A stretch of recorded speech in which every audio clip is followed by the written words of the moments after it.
Friends, colleagues, welcome back to Stay Positive. It's great to be here. I'm Sierra, and hey, I hope you guys just heard that incredible intro music that is original for Stay Positive by the immensely talented AJ Raphael, who was a guest just this past episode. I'm sure you listened to it because he's great.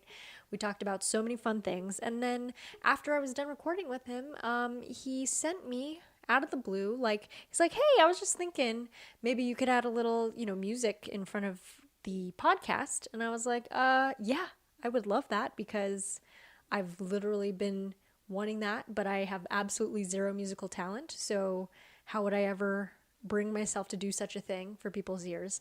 So because he's a literal genius in music, he was able to just put something together that I loved, and he sent it over, and it's great. So now it's part of Stay Positive. So thank you, AJ. And you're going to hear it from now. How cool. It feels very official. Like that's sort of like one of those crowning achievements of podcasts. You get your music. That's it. Then you call it a wrap. Is that what people say? It's a wrap.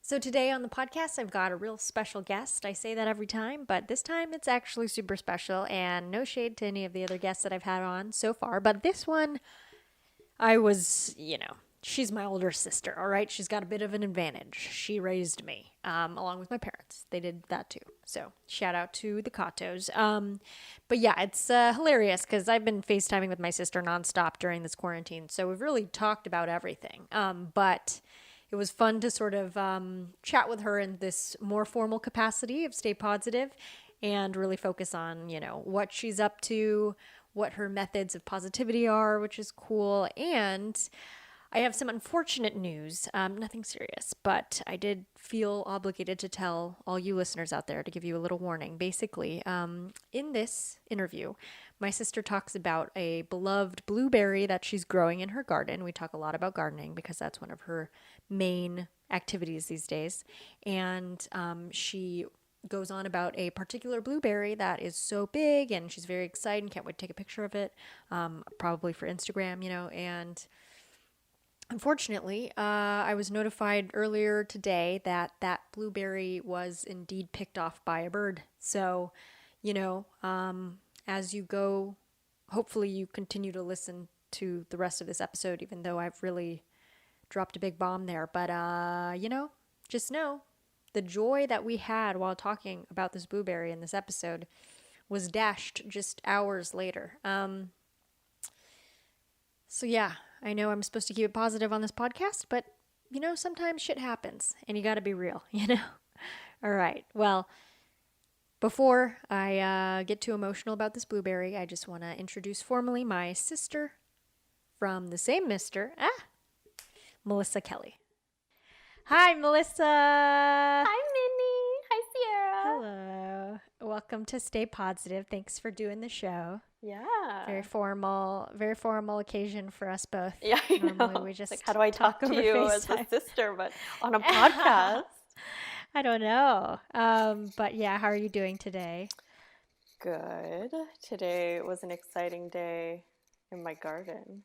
I have my first tomato flower, but it's on my very first micro tomato plant. So it's going to stay super What's a small. micro tomato? It's going to stay super small and tiny, which is way the easier. The tomato and the flower, or both? Yeah, but I mean like the whole plant. Okay, yeah. Okay, so wait, is that like a grape tomato or a what's those called? Cherry tomatoes. Cherry tomatoes? Yeah, they're like, it is. Yeah, they're little. Thing? Oh yeah, cool. Does it produce very many? Because normally when you buy those, you have to get like a whole bunch. I think it's supposed to be a good producer, but I haven't grown it before, so we shall see. It's exciting. Yeah, big garden theme going on with Melissa here, who is my older sister. My senior of 5.5 years, for all those who don't read up on the Cato sisters. And you've got your Monstera in the background because you're a big houseplant person as well. And on my ears. What's on the ears? My Monstera earrings. Oh, wow. So yeah, the Monstera, for all the audio listeners out there, is a plant with the holes in the leaves. Yeah, also I known feel as like a Swiss they're quite cheese famous. plant. Oh, because it's got little holes, and Like I feel like they're cheese. quite famous, and I see them in, a lot of sets in movies, Mm-hmm. and tasteful lobbies of hotels, probably. Yes, yes, And you also have a fiddle leaf fig, which is super trendy right now. That's yes. the My big pride leaf and one. joy. My pride and Yeah. joy. And it's grown like double the size since I think you first got it. I know. I take a I take a photo with it like a child every so often just to see how much it's Mark it on the grown wall. over the years. Yeah, exactly. Little, Get a pencil, yeah. yeah. Very Yeah, it's proud. gotten huge. I don't know what's gonna happen when it hits the ceiling. I'm You're gonna trying have to cut a hole in to the house. I'm trying to notch it, which is a thing where you like cut into the trunk a bit and it's supposed to branch.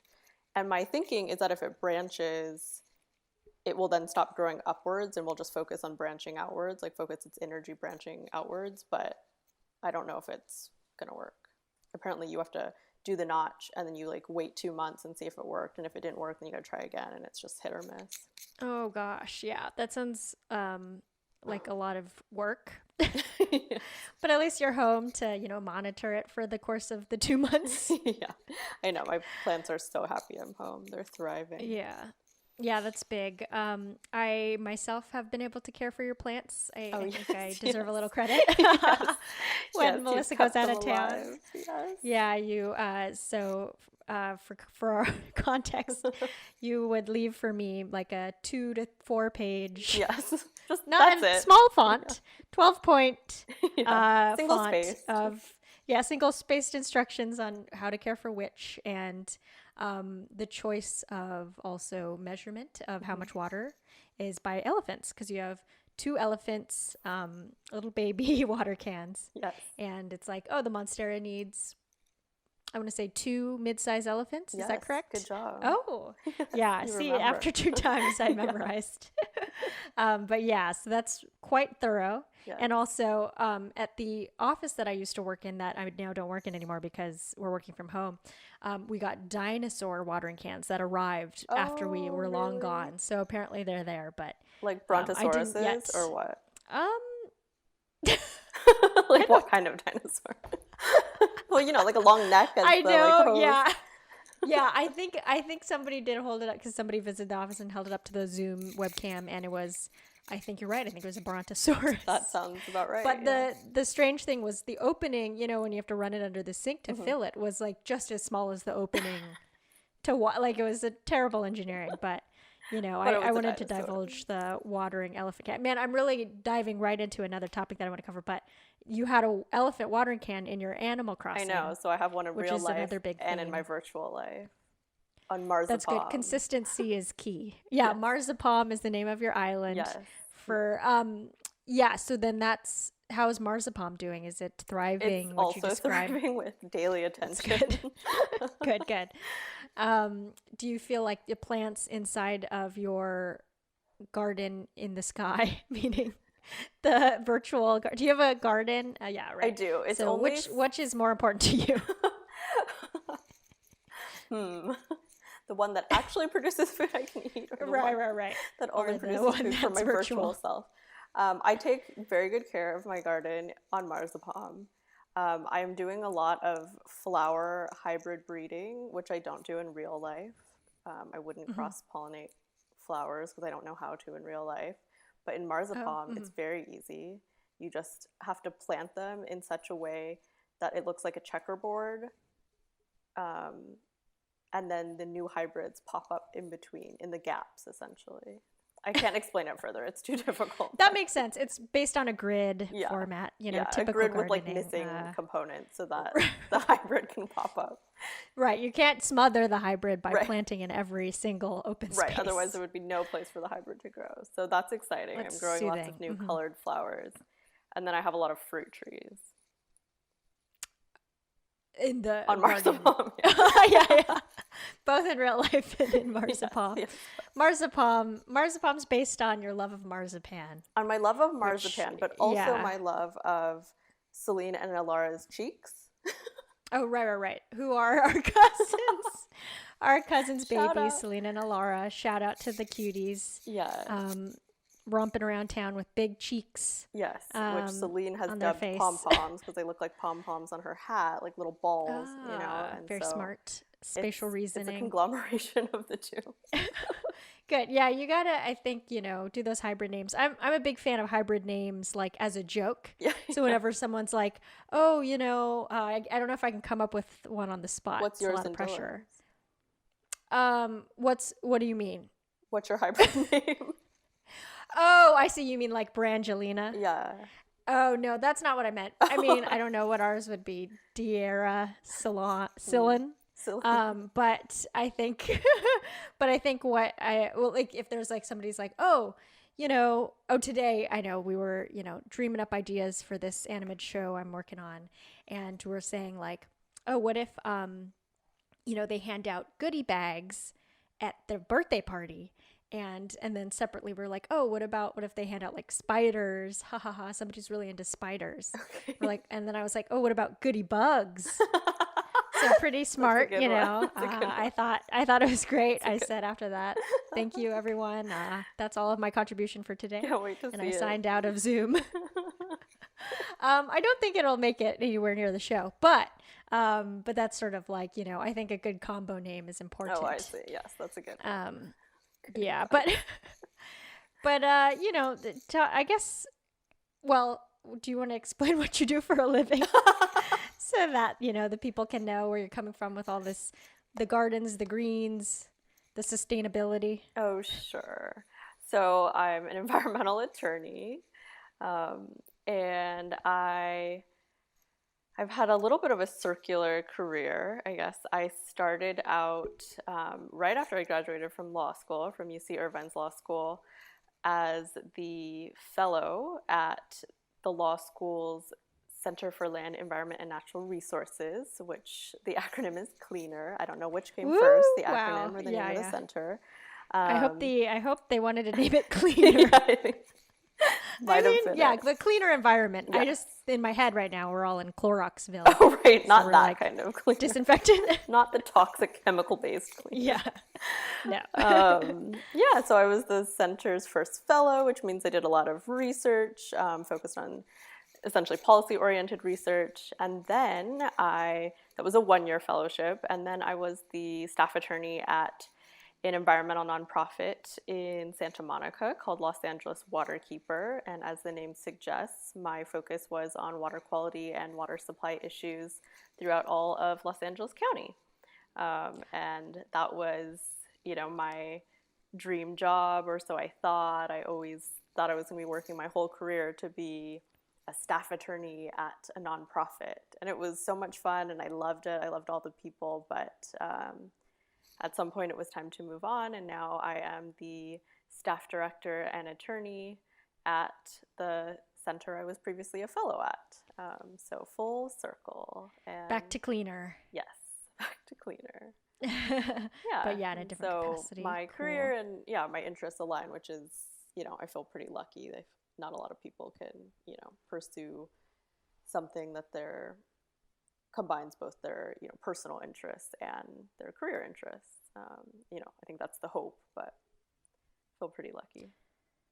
Yeah. Through and through, you are contributing to the wellness of the environment, because then at home you have your compost. Yes, my years-long compost. Yeah. We've been trying to always checking in on the compost. I feel like whenever our mom asking how it's going. Yeah, mom's always like, so how's the compost going? I don't know, same state as before.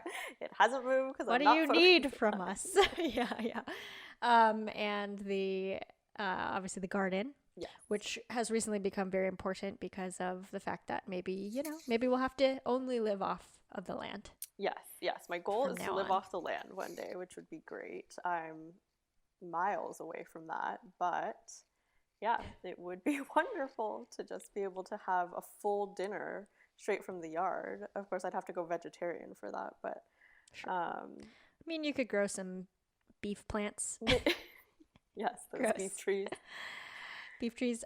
But yeah, I know the various times that you fed me over the years at your home.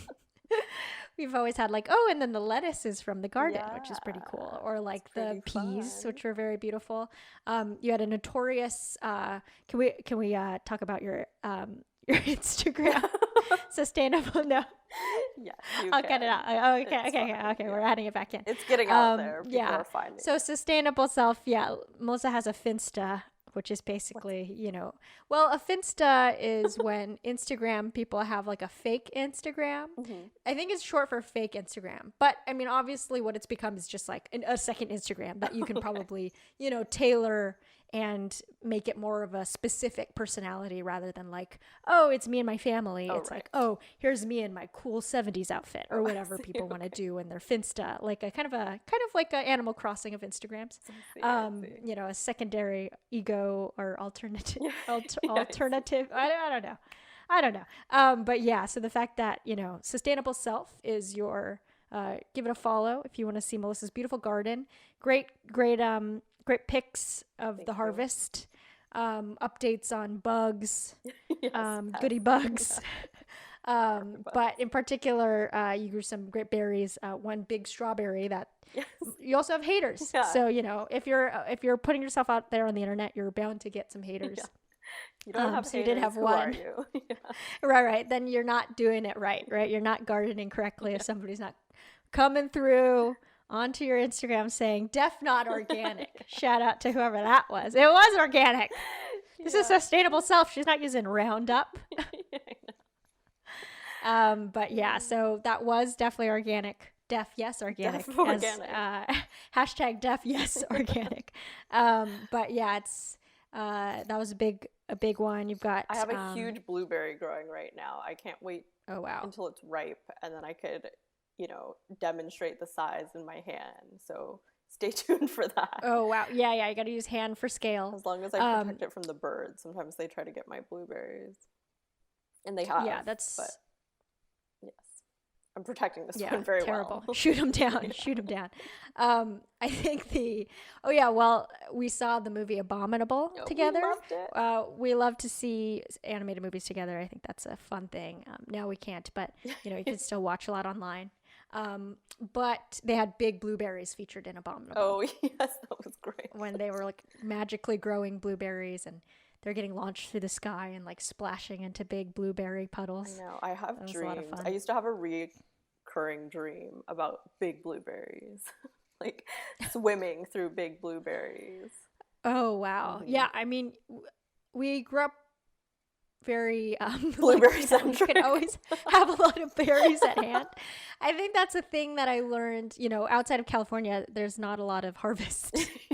We would just get year-round berries. Really, if you want to get berries, you can go to the market, and it's not really a thing in other states or other parts of the world or whatever. But so you were always a berry kid.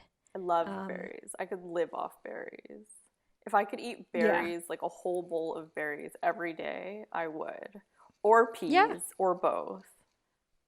And I think I would survive. Yeah, if you could do both. Yeah, then you can kind of alternate, because peas are a little less sweet. I wonder if you get over sweet. Too sweet. Yeah, you probably could. But then, occasionally you get sour berries. So it makes it up. So you just, it's fine. You go between sweet and sour, sweet and sour. That's a recurring theme. But I guess, when did you first start gardening in your adult life? Actually, it was when we were living in Laguna Hills and I was working at Cleaner as a fellow. So the first time around, right? It was right after I graduated. I mean, okay, one, I always liked the concept of gardening. I think I always attempted to grow herbs, but then, just kind of like one off and then maybe they die and I gave up or something. I don't really remember. But I would say the thing that really started it was getting the CSA boxes. What does CSA stand for? I don't know. I can't think of it right now. But it's Chinese Student Association. That's all I know. When the Chinese students would send you their box of fruit. So I don't get Chinese students in a box. I get produce in a box from a farm, and it's a CSA box. But I started to get it at the law school because there's a farm in Irvine called Tanaka Farms that would do the CSA boxes, and they would deliver it to the law school. So it was super convenient. And I would pick up my box from the law school, and then, we'd cook, and it's fun because you don't know what you're going to get. It's farm fresh produce, so it's really good produce, and it's a surprise.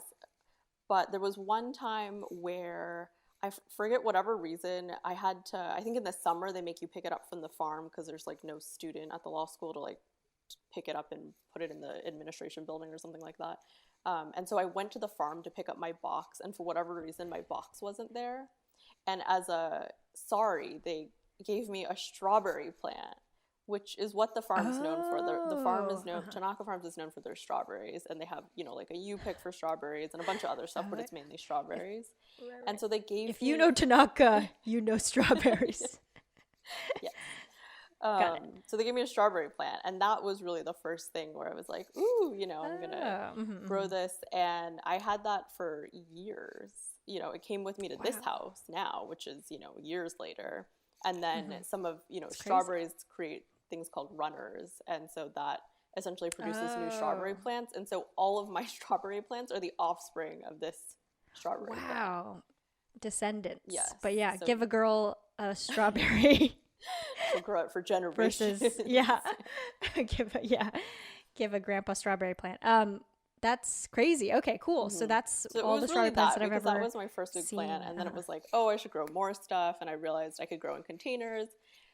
You know, we had the little balcony that didn't get great light, but it was a balcony there. Not like a balcony, it was just like a porch, outside porch area. Right, that was outside, technically. And so then that was really, I would say, the start of it. Then we moved to Signal Hill, and that's when I got like a bunch more plants. And then Arthur, my old, you know, boss at Waterkeeper, gave me the dragon fruit cuttings. And so then those were in pots. So I think it was those shishito peppers and the dragon fruit that were really like some of the first ones. Plus I started more herbs in Signal Hill. And then all those came with me here.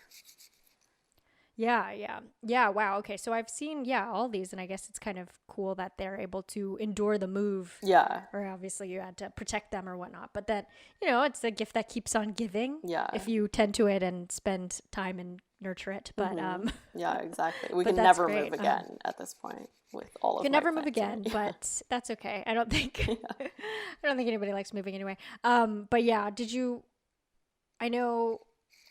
have any like kind of plants that you feel is your baby? They're all my baby. Okay, all collectively. How dare you make me choose? Yeah, I mean, I think my most precious ones, I guess, are ones I grow from seed, which is now most things, so they're all precious. Yeah, that's pretty intense. But then I'm trying to think, if I can distinguish. I mean, I'm really excited about my fruit trees, which most of them I've grown from bare root, but some of them I just got as, you know, baby plants. But I'm very excited for those. I guess it just sort of switches season to season. I get most excited about the new plants I'm growing. Like I always like to grow something new. Always looking for the next best model. Thing.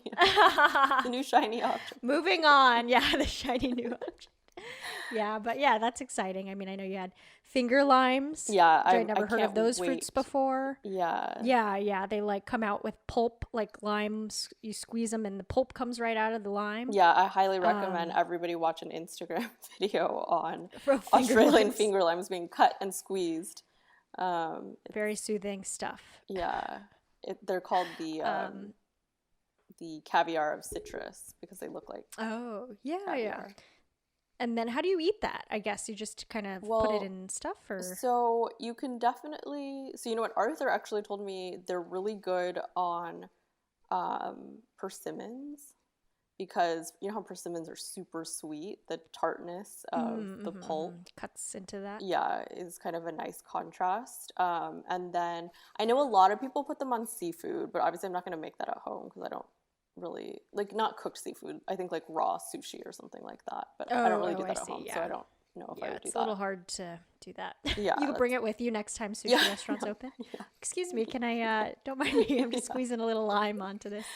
And then I'm going to make drinks because, you know, just relive the orbits that I really right. Orbits were a drink in the 90s. Isn't it sort of a thing? I feel like when there are lists out there, listicles that are like things we missed from the 90s. Oh, or I also whatever. think it might be on the list of like worst ideas ever.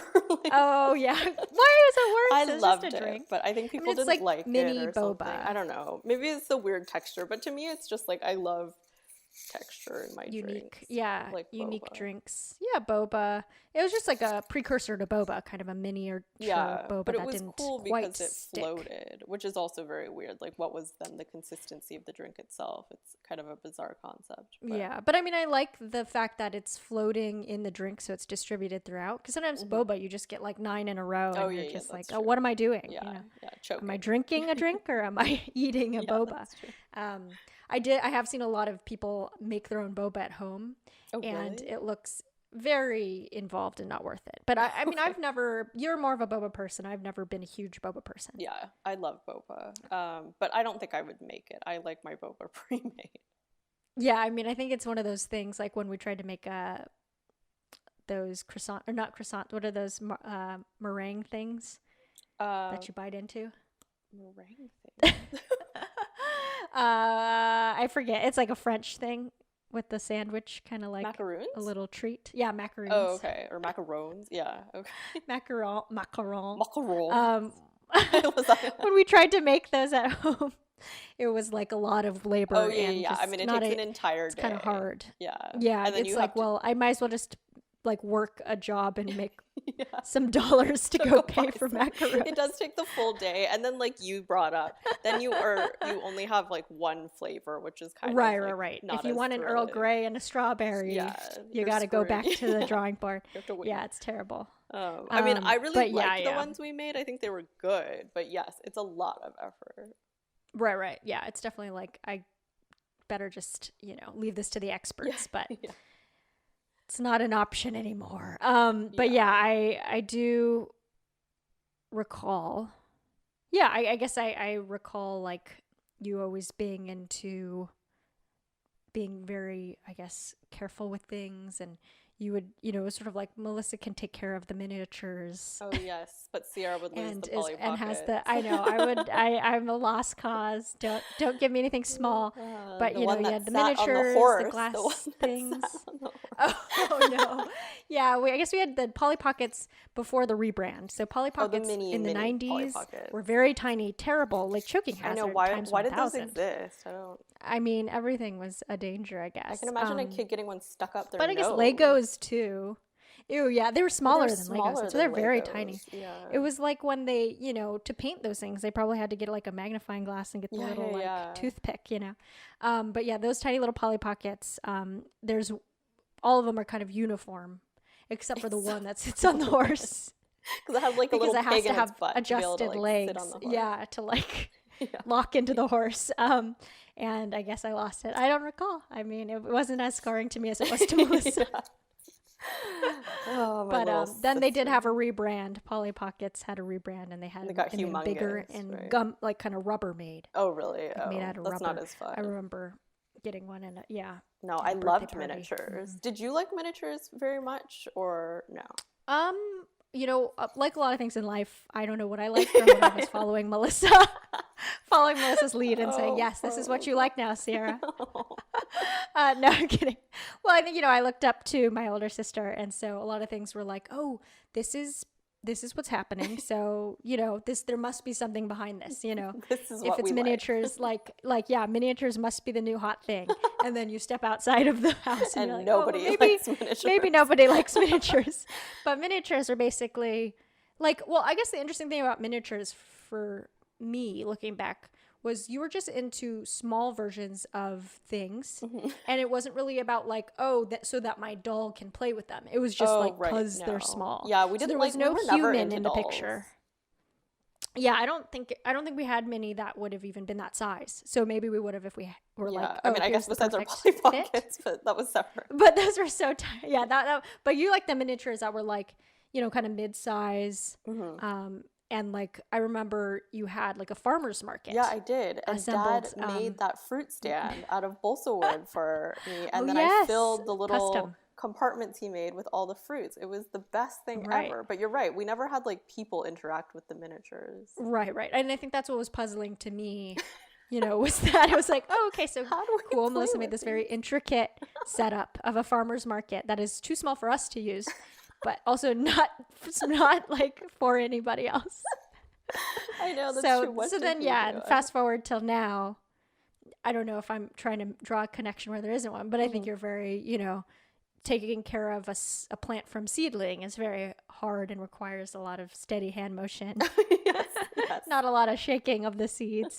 You have to be able to be very precise and have, read the instructions and stuff like that I think is, doesn't come naturally. Well, I am quite, extra thrilled about my micro tomato, so that could be related Right. there. There we go. Miniatures of the tomato variety.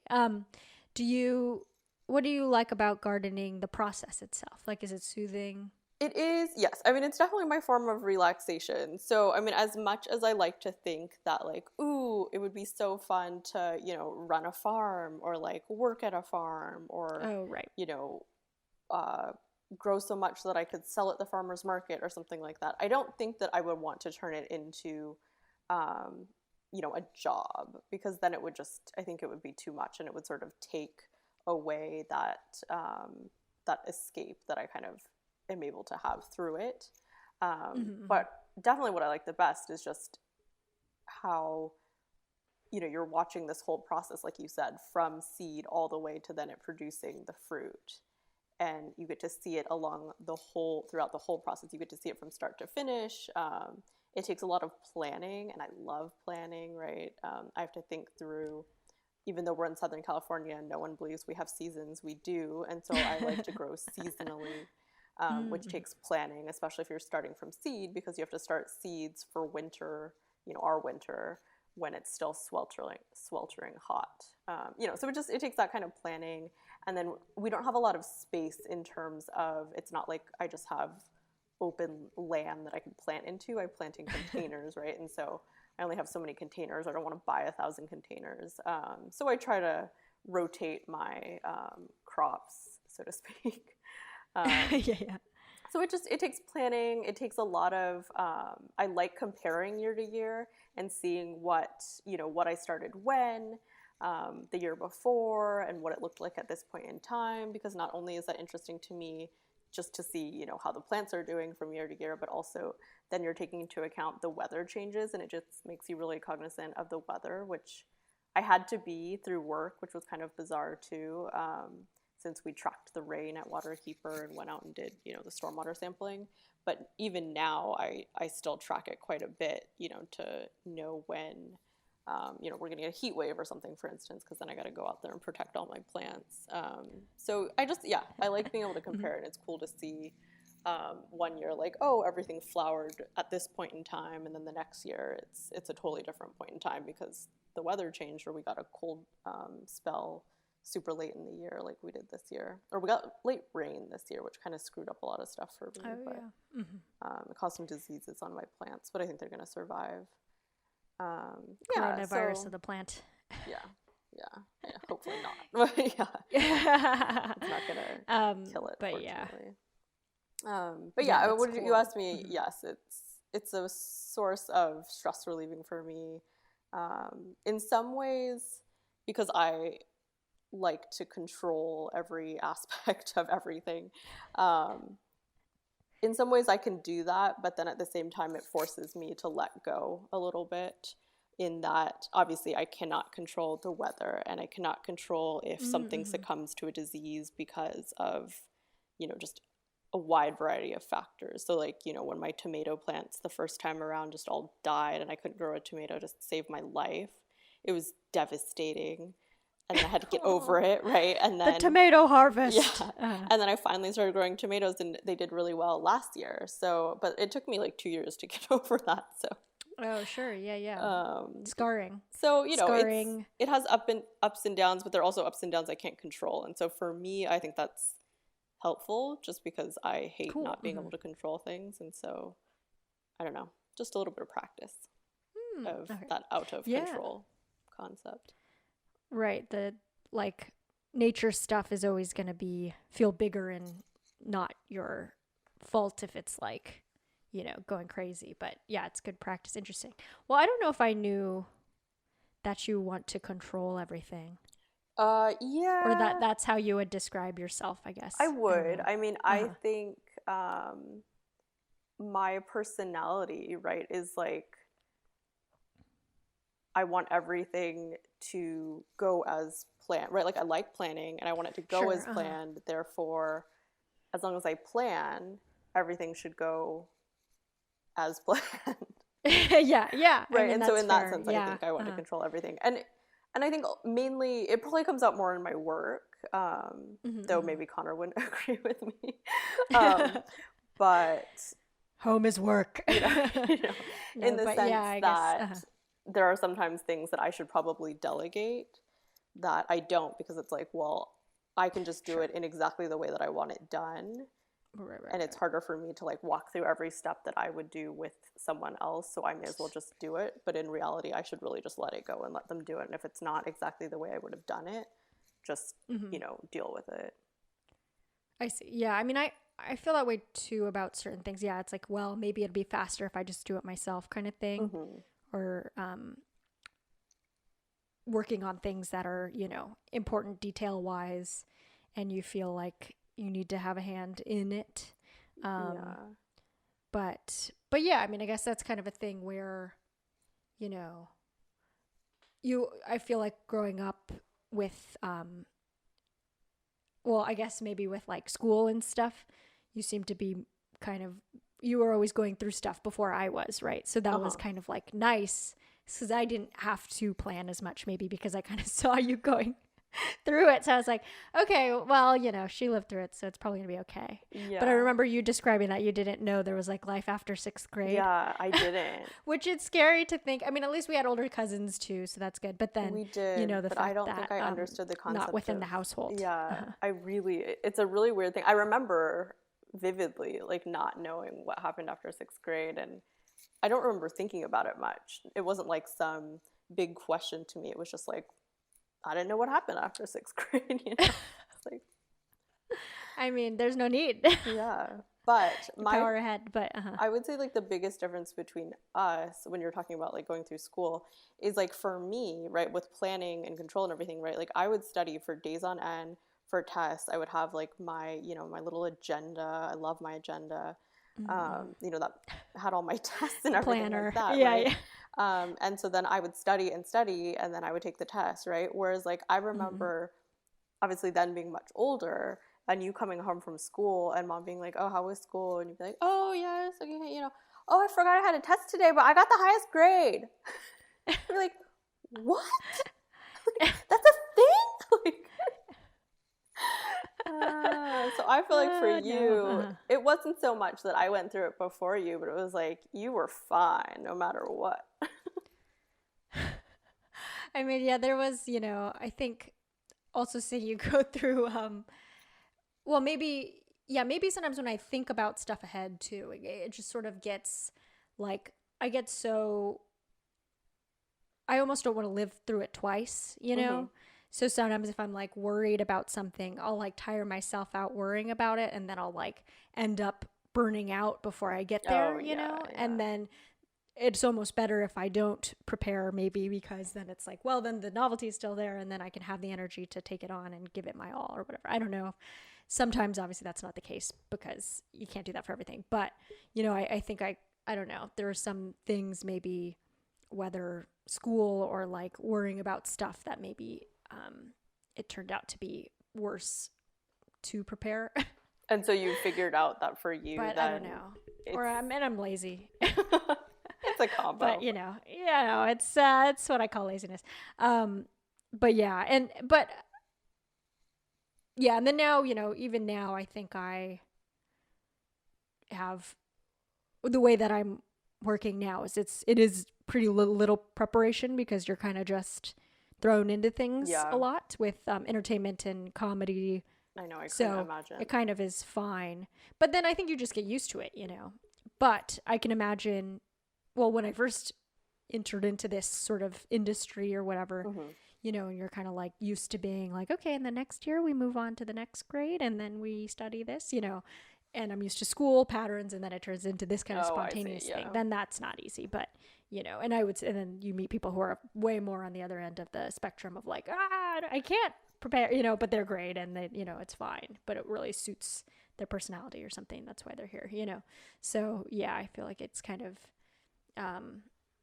you know, to a certain degree, I probably like a little bit more warning, but you know. Yeah, well, I mean, I feel like you've always been better at just rolling with things than I have. And so, like, that's why I couldn't ever imagine having to do your line of work, right? Like, I definitely need to prepare, right? And so that's what I mean by control. I feel like I can control by preparing.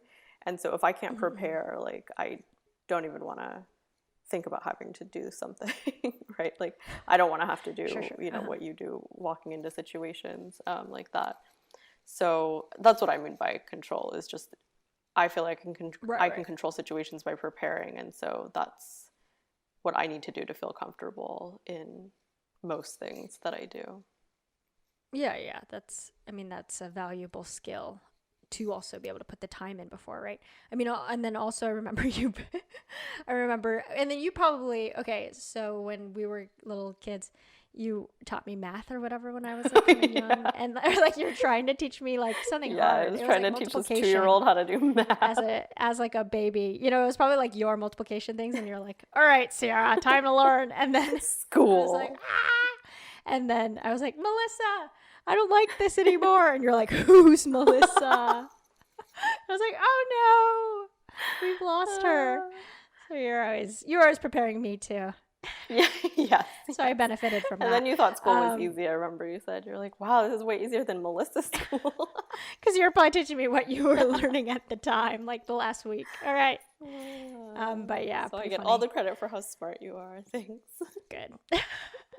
No, but yeah, and then I guess, you know, with what you're doing now, do you feel like, you know, a certain connection because of at least the gardening and like feeling like, I feel like it does feel like a certain sense of you know, this is what we were meant to do.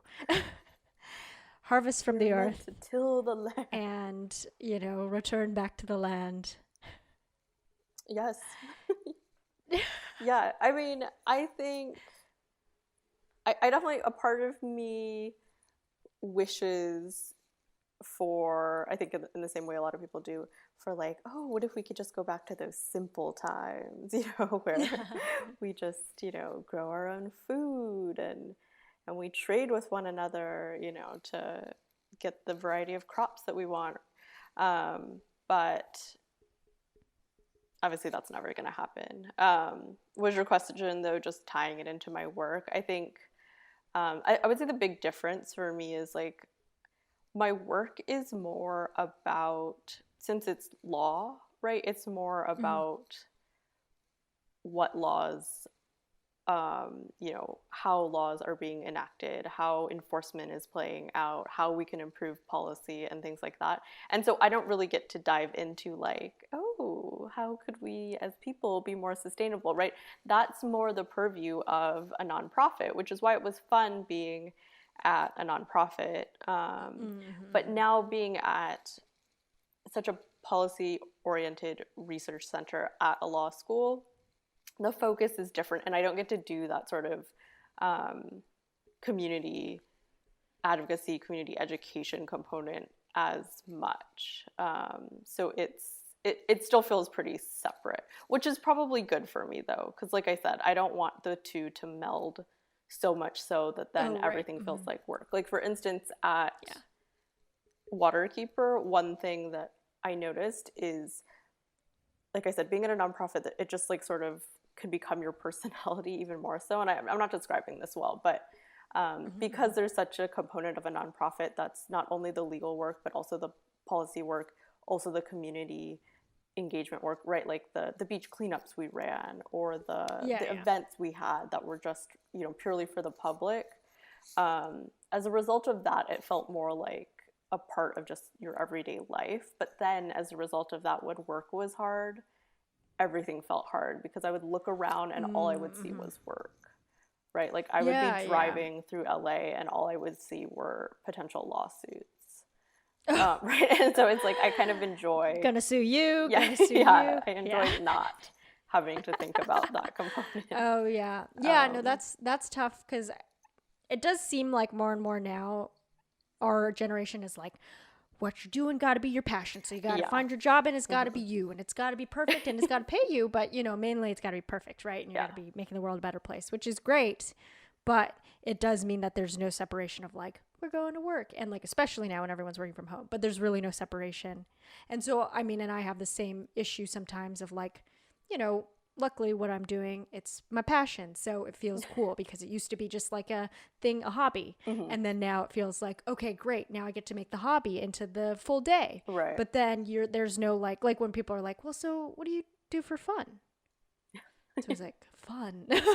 What? I do this. This is what we're doing because if this isn't fun, then what, did I choose the wrong profession because I had to choose my passion? Yeah, right? that's right. So it's super weird. But yeah, so I guess like, obviously now you have a little bit more separation like you described, but I wonder like, do you have any tips on how to make sure that you don't feel like your own value is in your job? Ooh. Big one there, but how do you value yourself outside of your career? Well, so I feel like I struggle with that, right? And I think about that a lot because I do feel like I place a ton of my own value in what I do. And I think about that a lot in the context of kids, right? So I think about, well, what if I had kids and I stopped working? Because I think for the longest time, right, mom was always home. Yes, she worked, but she worked with dad. So in a lot of ways, it felt like, well, she could be home whenever we want her to be home, right? Like mom's home when we're home. So Mom, yeah, I forgot my homework. Okay, yeah. That was Please drive my homework to school. That's what I did. Oops, no planning. That's what happens. Yeah. So I always kind of envisioned not so much that I would be working, with my future husband or something like that, but that I would be home whenever I needed to be with the kids. Sure.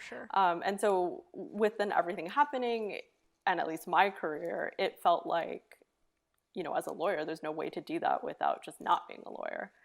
And so I always kind of thought like I would stay home with the kids ultimately, but my biggest thing with that is I don't think I would survive because I place so much of my value on my career and the value I bring outside of the family, right? Like that's important to me, that's and I tough.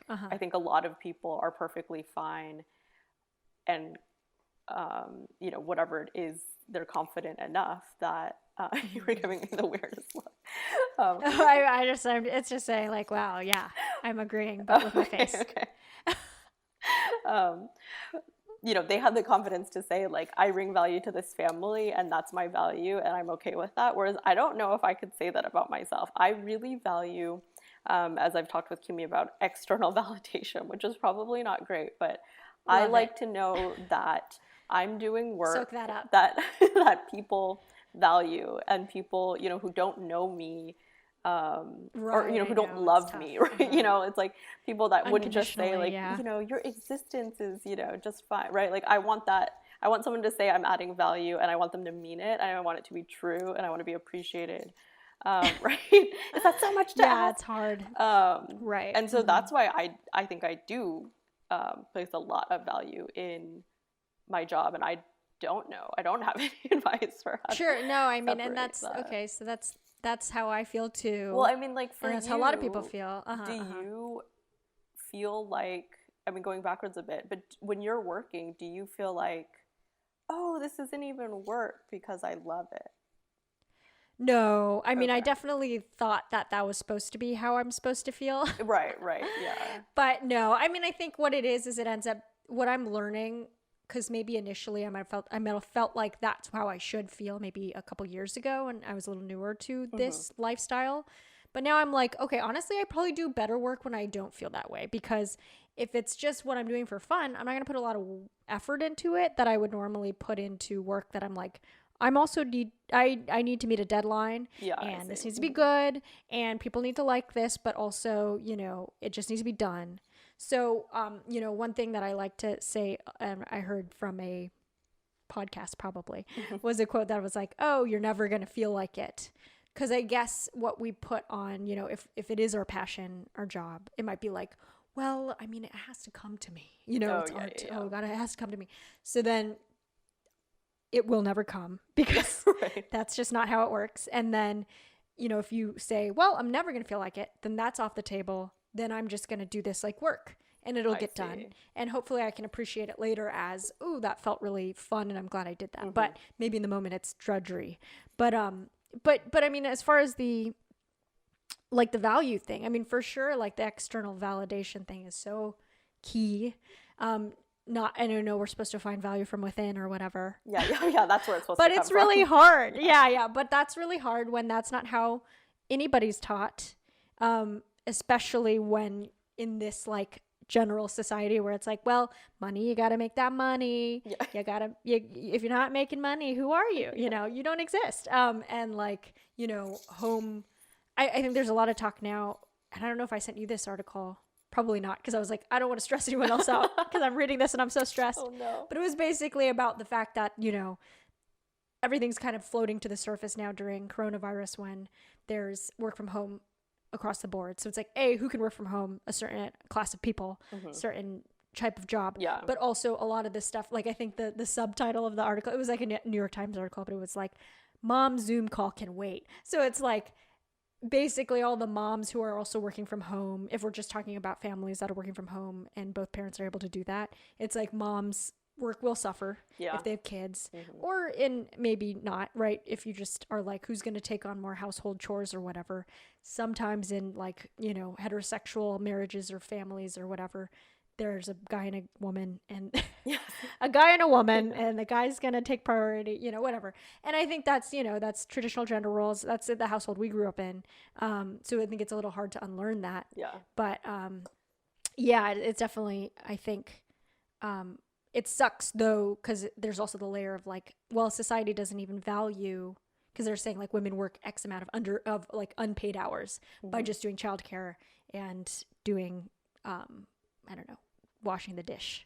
Yeah, it was my colleague scrubbing that dish. Yeah.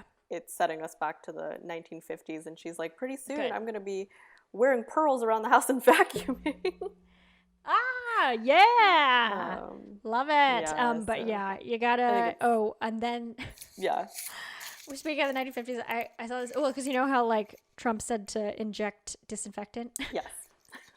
Recently. So then I was also you were listening to this thing about recently? I was putting a little disinfectant up in there. No, but there's a thing too. This is so off topic, but like Clorox used to be used as, or Lysol used to be used as abortion. What? Ew. Because when it was like illegal, then they used to just put some Clorox or some Lysol up in there, and then that would be like, you know, an illegal abortion. But they were like selling it like, ladies, I know it's tough. Oh wow. You can use this, clean your kitchen, abort, you know, crazy. Wow. Anyway, I don't know. That's off topic. Dual multi-purpose. Yeah, multi-purpose cleaner. The true purpose of the multi-purpose cleaner. But yeah, but I don't know. Yeah, it's tough because there's the layer of like it's not valued and the layer of we want that validation, baby. You know? Yeah, it's hard, I think. Give me those gold stars. I know. Where's my participation trophy? I would love that. Yes, please. I remember getting gold stars for our piano when we would play piano. Did you get those? Gold.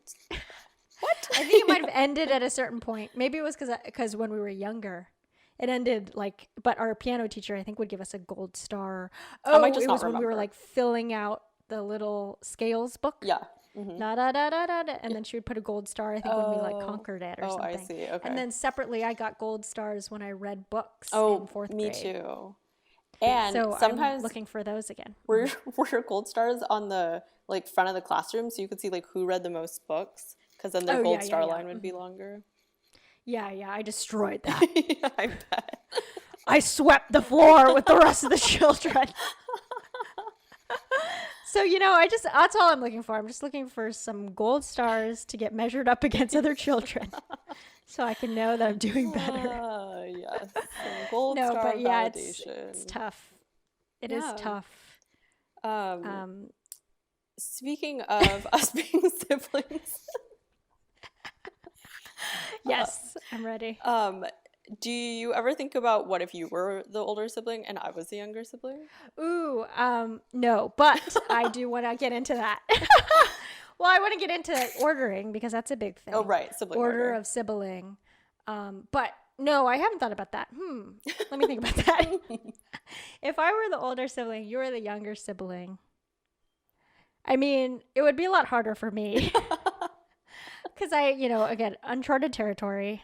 I would be the one questioning what happens after 6th grade.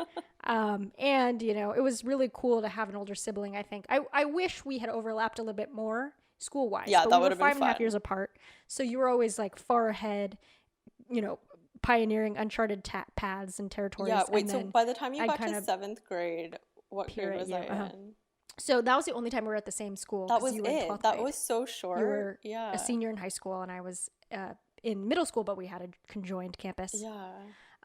So a lot of stuff was cool because it was like, I guess the one thing that was sometimes like, but it was fine in the end, was, having the same teachers. Yeah. Initially it was like I really wanted the same teachers as you, and I would cry when I didn't get the same teachers. I remember that because we would get you're 3rd grade, I wanted Mrs. Castro, Right, and then I got Mrs. Vandeveld, right. and it was just it was devastating. Yeah. But like I didn't know the difference between those two people. Right. Mrs. Vandeveld turned out to be great, but it was just somebody who I knew my sister had and I had met her because I probably visited your classroom sometime. Oh yeah, that's right. Yeah, you had met all my teachers, and you were so cute. Yeah, probably. So that would have been harder.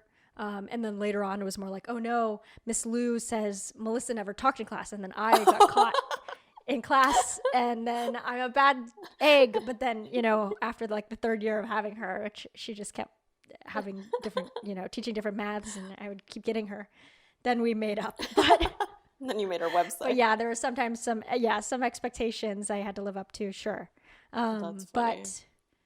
But yeah, and then I was jealous of friends who went to the same school as their like college, and then were in the same college because they could never come join my sorority. Right. Yeah.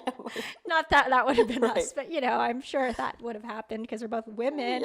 You gotta join your sorority, or like things like that. But I mean, it would have been, I guess, less of a surprise. But yeah, I mean, our age gap is pretty hilarious because we used to talk about didn't we used to talk about what if I got engaged and then you weren't 21 and then that happened?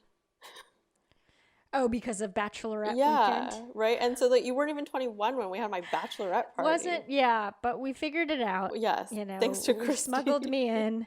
I had a fake ID that was like from a friend who found it on the ground, was like, you kind of look like this girl. And it was like 6 years expired. I was supposed to be like 5 years older than I was. Oh, it like never worked, I tried it at the place and they're like, maybe not. It was like a restaurant or something. They let me in. They were just like, yeah, we're not going to serve you, but okay. We don't want to embarrass you in front of this grown group of women.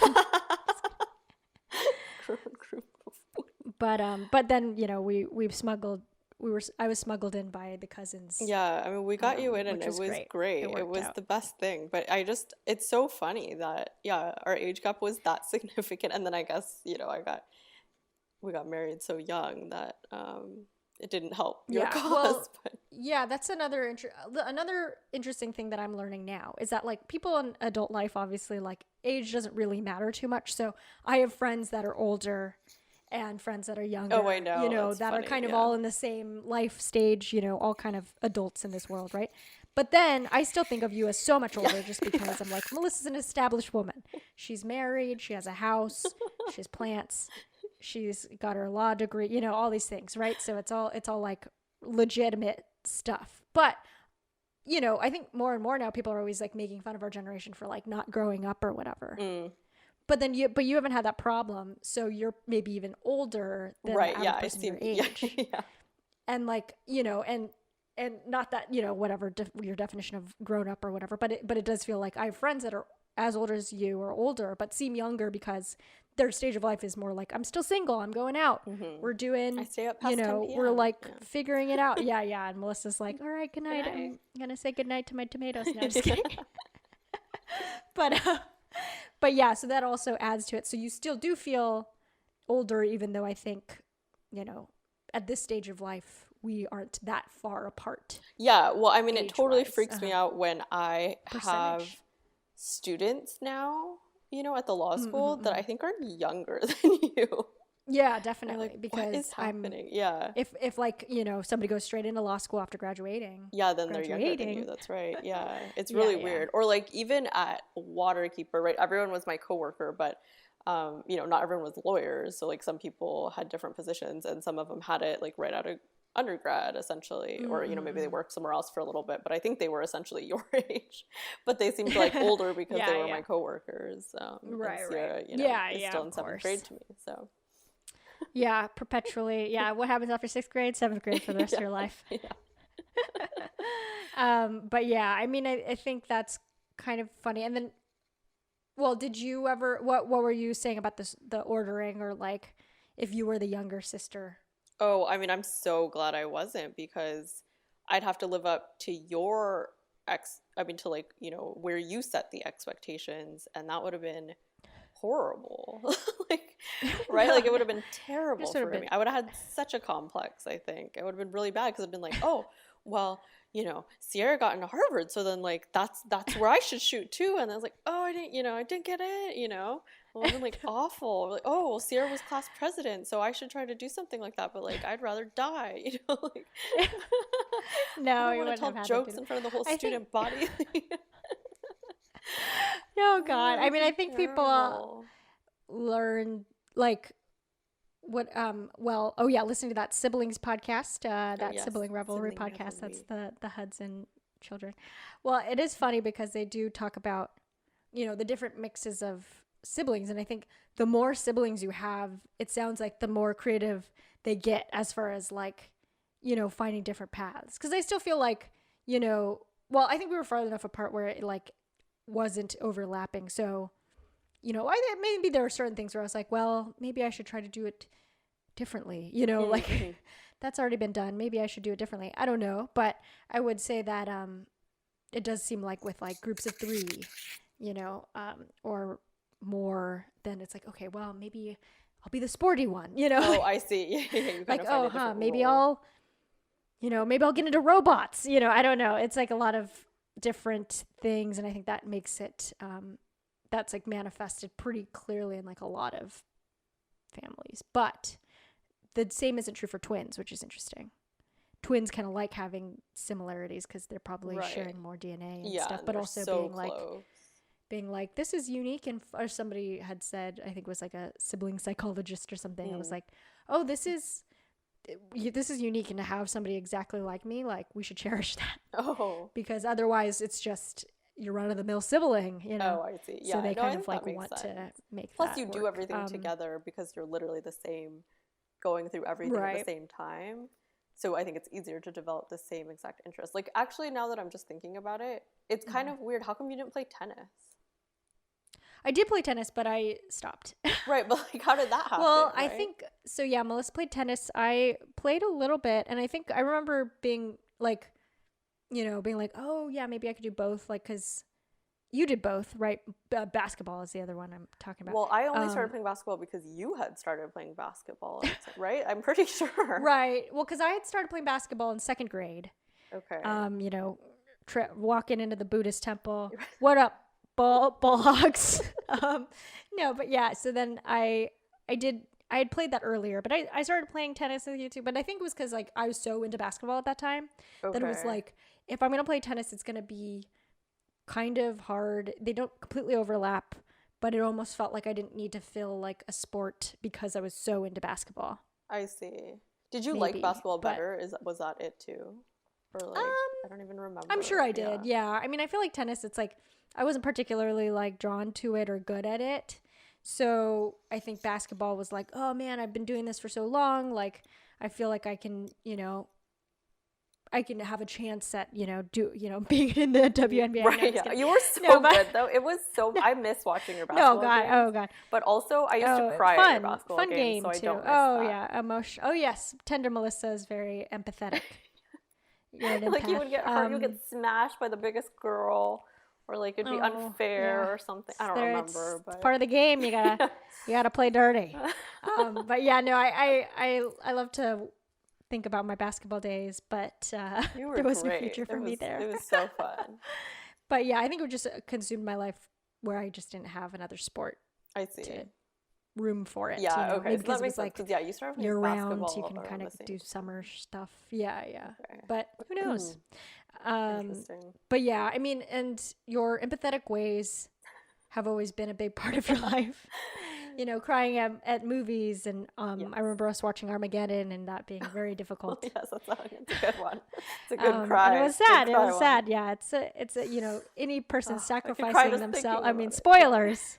Yeah, spoilers for anyone who hasn't seen Armageddon, starring Bruce Willis, Ben Affleck, Steve Buscemi. Steve But yeah, basically, he sacrifices himself for his Oh, I daughter, essentially. know. It's Oh, his son-in-law. yeah. He didn't like him at first, but then he came Yeah. around in the end. Real, That's a sad one. real heart wrencher. Yeah. And I remember, a lot of times being like, well, Melissa's crying. I better work on that. I got to get to that emotional point. Sometimes I wasn't feeling it as much, but clearly there was precedent. I needed to match the emotion.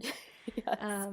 Because I remember one time there was when we were on the freeway or something, I think we were both in the back seat, and then do you remember this? Yes, I do think remember. talked about this at the wedding. At your wedding, maybe not, I don't know. You did. There was a plastic bag, that flitted and got hit by a car. It was a and then you black started plastic crying. bag. Yeah, it was a black plastic bag, like a trash bag. And Melissa started crying, and I was like, oh, yeah, I mean, it's tough. In my head, I'm like, yeah, the environment, little did we know you would eventually go into the environment. But I was like, well, yeah, that is sad, but I don't know if I can get to that crying point. But then it turned out I thought it was a bird. That it was a bird getting hit, which makes sense that you would cry for that. It was That's really traumatic. It sad. was like, it was abrupt. It slammed right into the back of that huge SUV. And I thought it You died. need to see it. And I thought it died. Right, I thought right. I witnessed a death. Yeah. But yeah, luckily it was okay. But yeah, that's been, it's definitely a superpower, I think. A lot of people, I used to be self-conscious about our public crying, We I would cried cry on so the basketball much. court sometimes. But, and then people are like, it's okay. Yeah. Somebody's got to do it. Somebody's got to be the town crier. Yeah, I know. Well, speaking of, the fact that I just started crying on my latest Zoom meeting. Oh, yeah, yeah. It's hard Everyone. times right now. People It's are tough. crying all the time. I'm showing up to the Zoom looking pretty rough, and I realized later on, I'm like, oh, maybe I should have brushed my hair. But I think people are okay, and oh, we get it, Yeah, yeah. That just reminded me. Remember all the birds that died flying into the window at home? Mom and Dad. I don't think that many died. There's a lot. Well, yeah, they have a big glass door. A Very lot, clean, apparently. Like a handful. It's also, what might be the problem? It's kind of a patio, too. So they can't see the reflection maybe because the sun is shaded. Yeah. So it's like, oh, here, let me duck under this patio and, Yeah, and then they So, slam into yeah. it. Yeah, I feel that's like it tough. was quite a Can't bit. bounce back from that. It's quite a bit. Yeah. Yeah. Lucky to have a lot of run-ins with wildlife over the years. Yeah. I know. We did have a good Saw a lot of coyotes and deer, kind of somewhat. Bobcat later has in taken life. up Yeah, squirrels. in the home. Yeah, squirrels, gophers. Oh yeah. Would you get an animal? I mean, we would eventually get a dog or two, I would say, but not anything different than that. Fair. Yeah, I wouldn't get. I don't know. What else could you get that would be Crocodile. bizarre? No. I don't know. People are really into chinchillas. Those are very Are those fluffy, but I legal? think they're legal. There's the pet store. I Oh, mean, okay. again, I don't think it's all the pet store stuff. Maybe not great. As you know, I'm into following a lot of adoptee dogs or whatever, Yeah. rescue dogs. Mark. Well, there's one rescue dog, Road Dogs, on Instagram. High recommendation from me. They've got these weird dogs that they rescue that look kind of odd because they're bred to be kind of cute, but then they end up having problems, Oh. like French bulldogs. Yes. English bulldogs, pugs, you know. Ugh, I know. So, Love pugs. so I worry a little bit about just pet store pets in Oh, general. I Just see. I because they're see. probably bred to look cute in the window, and then they come home and, you know, don't do so hot. Oh, I see. Like people who buy teacup pigs and then they're actually gigantic pigs because there's no such thing as a teacup pig.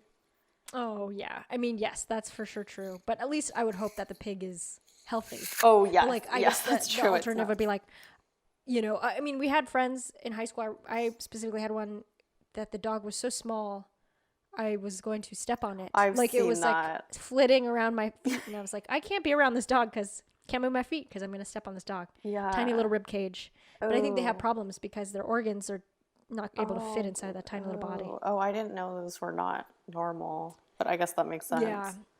Bred to be toy sized Oh, or whatever. So like yeah. if the pig was bred to be small, Oh, and remain right. small, Okay, that would be different. and then like it would just died. die. Yeah.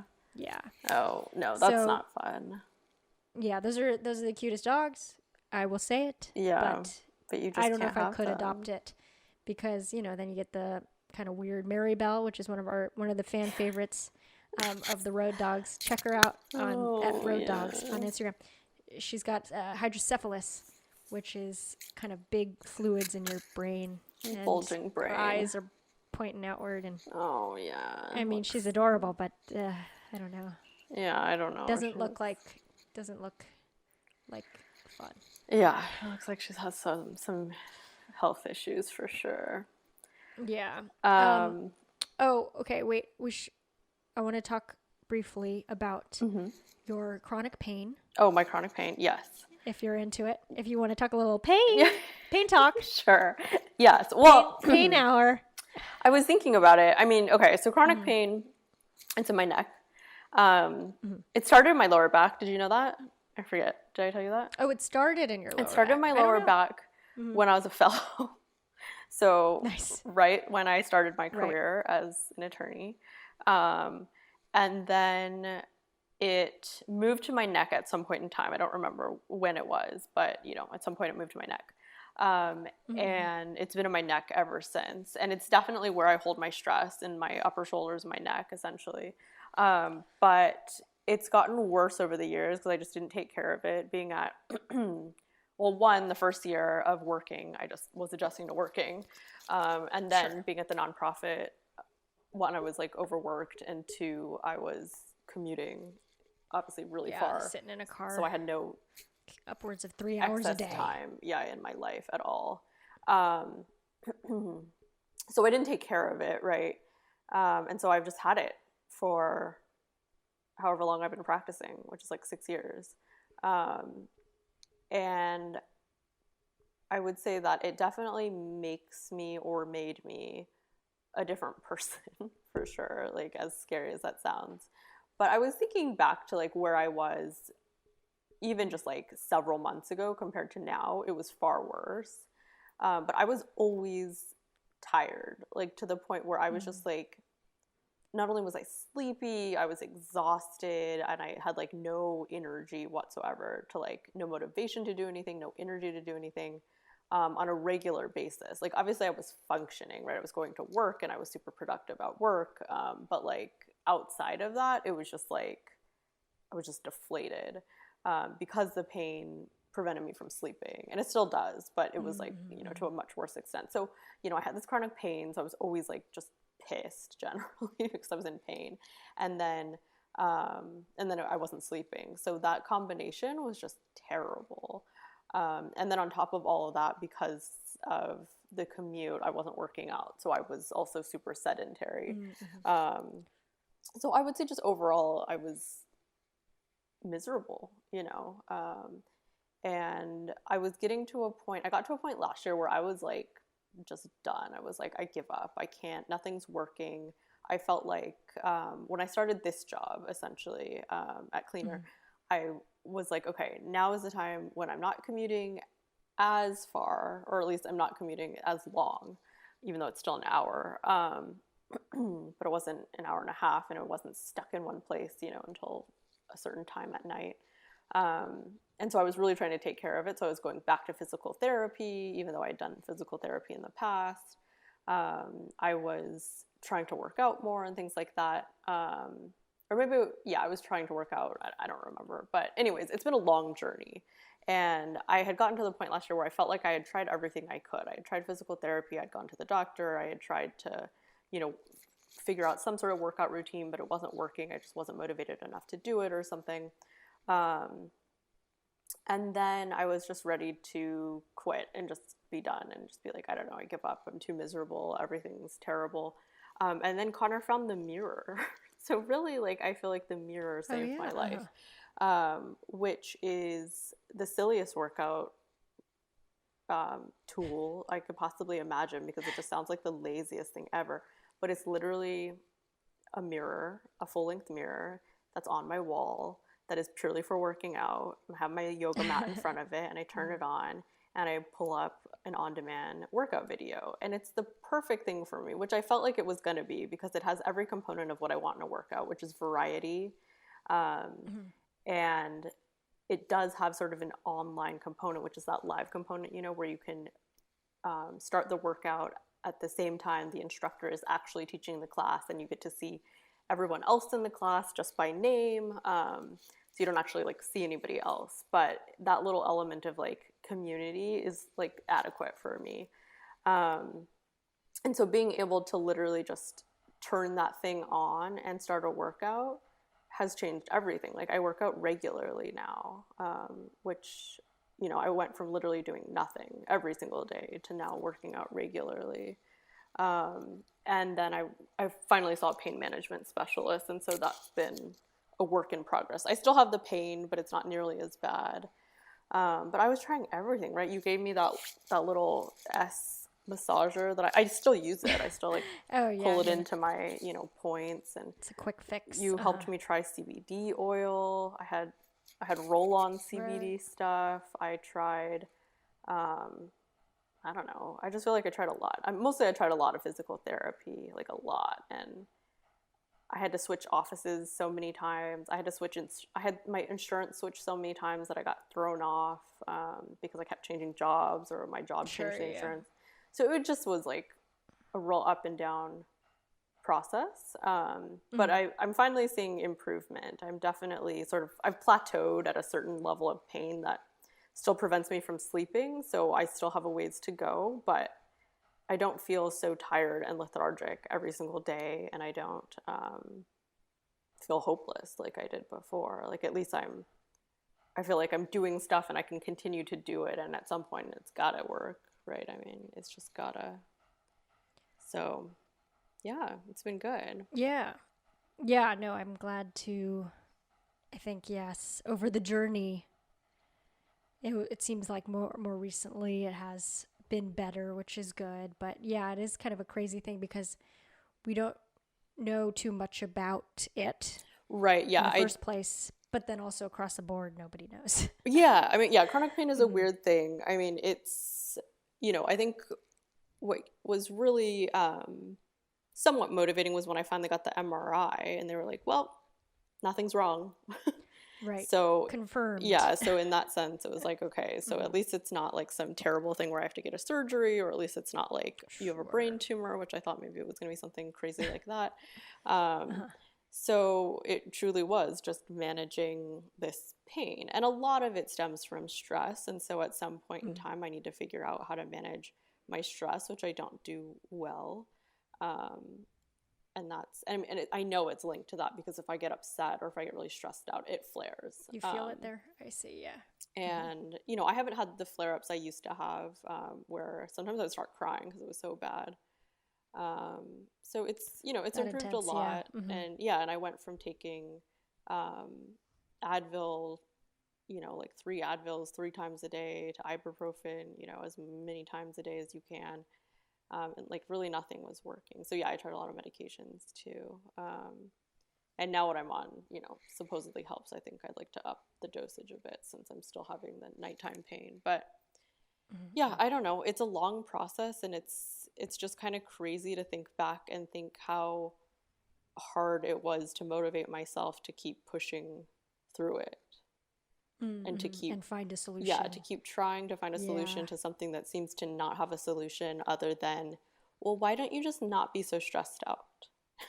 Right, You right, know, it's right, like, which isn't oh, well, why don't distillation. you just find me a different job that pays me and isn't stressful? Like, you Right, right, know, it's right. like, What is that? yeah, what am I gonna do? You know, I think by virtue of my personality, I'm just a stress ball. So, you know, it's managing a lot of different things. Like first, in some ways, I had to work on managing the physical, which is just being more active. And now that I've kind of got that into a routine, I did start meditating, like you suggested, a long time ago, Mm. but I didn't take it up. So I try to do that more regularly, and maybe eventually that'll help. I don't know, do something. I'm terrible at meditation, but It's I've super been hard, but trying, and it's been easier being in quarantine, yeah, where it's like, oh, okay, I'll just like go into this room and yeah, meditate for a while. Um, cool. which, yeah, Yeah, speaking of, mhm, I was going to ask you, when you didn't you take mhm. a meditation class, like in-person Oh, class? I did. Yeah, What was yeah. I that wonder if I've like, talked though? about that on this podcast. So it was basically like because I signed up for ClassPass, which is that Oh, subscription yeah, yeah, service yeah. where you pay, and I did it because I gave a free month, and of course I kept it for 2 months. Oh Oh, no, yeah. they got me. But anyway, so then they had a free course, and I was like kind of scared about doing some of the more like strength training, that sort of thing. So I was like, Yeah. oh, meditation, that seems like Yeah. something that I could do. And so I went, and it was a kind of like a chain. It was called Den. And you went in a room, and they also had tea out in the waiting room. And so you Oh, waited that's until, and then the nice. person basically just like walks you through it. So, like, I mean, going through that, they had pillows. The room was dark and cool, and the person was nice. But other than that, I mean, you can have a nap Wait, how and long do was it where it? you're at. I think it was like a 45-minute session, That's maybe. like so long because I can't Is even that right? stay Yeah, focused for maybe 10 minutes. that does seem really long. I don't know about I that. mean, maybe it was. I I just don't, I'm assumed just. maybe they blocked out 45 minutes, but like by the time you sit down and you do, maybe it's like 15, 20 Did minutes. they leave I don't you know. to just like meditate on your own, or were they like guiding you through it? They're guiding you through it, I think, the whole Okay. time. Yeah. So I did it twice actually. But yeah, so they, have like a ding, and then they go like, okay, everybody, hi everyone. Yeah, just Yeah, find, yeah. oh, find your Their seat. soothing voice. Yeah. But yeah, I mean, it was interesting. Like they did it differently, the two people that I had, but it was like one person picked up a book and was reading through like some special lesson of that book. Mm-hmm. They say, thank your lungs, everybody. Thank your lungs. Like Oh, like thank one your was more of lungs. a Oh, body okay. scan, and you go through and you I thank your see. lungs and your heart and Yeah. stuff like that, which is probably, good to do from every now and again. And then, it was, I mean, but yeah, in retrospect, it's like, the time it took to park, and you got to go in, and then it's expensive. If I had to pay for it in a regular pricing, I Oh, think it would right. probably be like something outrageous for what we're given, right? Yeah. So yeah, an app is great, and I just started to do more of that. And I did download the Oprah and Deepak Oh, one you did. Yeah. that you Nanny's suggestion. recommended. Did you try it? Okay, yeah. Yeah. So I'm on day like 5 or something. Oh, wow. Nice. Do you like it? But yeah, I like it. So it's like probably the longest that I've ever really done in a while, because it's what, 15 minutes? Yeah. 20 Well, so minutes? I think 15 the whole minutes? thing is like, yeah, close to 20, where they talk at the beginning, and then I think they leave Mhm. you for like a good 10 minutes, which is so hard for me. Like my Okay, mind yeah. wanders a lot. Oh yeah, I'm all over the place for sure. Um, But I do think that whenever I went to those classes, the thing that they would say, and they say it in these types of things too, but mhm. it's like, if your mind is wandering, it's not a bad thing, because I think there's the tendency to be like, "Duh, Yeah. damn it, I'm Yeah. wasting my goddamn time," when you start to wander. So it's like, I'm paying how much for this cold room, Yeah. But then, but I feel like I've at least gotten to a point where, yes, it's wandering, all right, we're just going to find our way back. Yeah. And it's no different than if we were like in Nirvana the whole time. I don't know. Yeah. But yeah, it's funny because I've just heard so much about meditation, and I think people describe it so differently. And but overall, I feel like it does force you to relax a little bit, even if it's just for like 1 second, which is like more than you would ever Normally do. Yeah. I use it as But I dual don't know. purpose, both meditating and practicing my posture, since, part of my neck Oh yeah. pain is posture related. Yeah. Speaking Put of. those vertebrae, stack those vertebrae. Yeah. Stack that Yeah, back. I've been trying to work on my posture. I can't do posture and microphone. I'm trying to do posture more too, because I think every time I look at, pictures or something, I'm always like a little hunched over. Yeah. And it's just like, oh yeah, I like when people have long necks, but also, whatever. No. Yeah, it's hard. But yeah, I I get guess it's tired. strengthening those muscles. Yeah, it's just like I haven't built muscle there. So how are you supposed to do it? I have to undo. Have you seen those little posture things that you put on your back and it goes Oh, I beep, beep, have. beep, beep? They advertise to me all the time. I'm like, well, Yeah, I mean, it sounds maybe. like a terrible thing, but I have a maybe. posture shirt. Did I tell you about my posture shirt? I probably did, No. right? I never told you about my posture shirt. Maybe. I, back when I was just throwing the kitchen sink at my neck problems, one of the things I bought, as recommended by my physical therapist, was a posture shirt. And I realized I need to be wearing it now that we're working from home, because it's like a weird shirt that's white, and so it's like partially see-through. So it's really stupid, but I should have bought a different color or something. But it's a posture shirt. It's meant to help you with posture, but it's not supposed to like hold you up, which is ideal. It's supposed to be more of like a reminder, just because it's stiffer, right? And so it serves as a reminder for you to sit up straight, rather than hold you in that position. Because if it's just holding you in that position, then you're like not working as hard, I guess, or something. But I need to wear it again. You have to earn it. Yeah, exactly. Is it like a sports bra? It's a full shirt, and you zip it up, so you put it on like a coat essentially. But it has added material in certain areas to just sort of hold you in a way that forces you to just remember to sort of be upright. I like it. I just have forgotten to wear it for a while, but that was one of the many purchases I made to attempt to fix my neck, along with my therapeutic pillow or whatever it is that. Oh yeah, I've seen that sort of. Yeah. I don't know. It's like a bed thing that doesn't fit into any pillowcase. It's really weird. But yeah, it looks like packing material, like when you're packing something. Yeah, it has like that has a certain form. Yeah.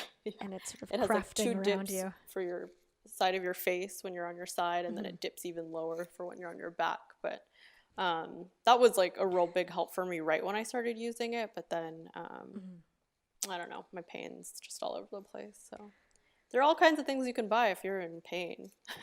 Yeah, it's good, Since you're interested in the TheraHook, you can get the posture shirt. But yeah, I know that's been a long journey. It has, and it's not over. But it is like the more people that I hear from and talk to, since I'm kind of looking out for that, since I know it's in your life. Yeah. It's like, oh yeah, a lot of people have this, and it's a different journey for everyone. And it's like really weird that the mental becomes physical, because I think that's just like something we're all slowly learning about everything. But we should have known, the whole time. There are many clues, but it's like kind of that weird thing where it's like, oh, I mean, it's got to be something because I'm different than my body or whatever. Yeah, it's very real. It's very odd how clear the connection is between mind and body. I feel those flares all the time.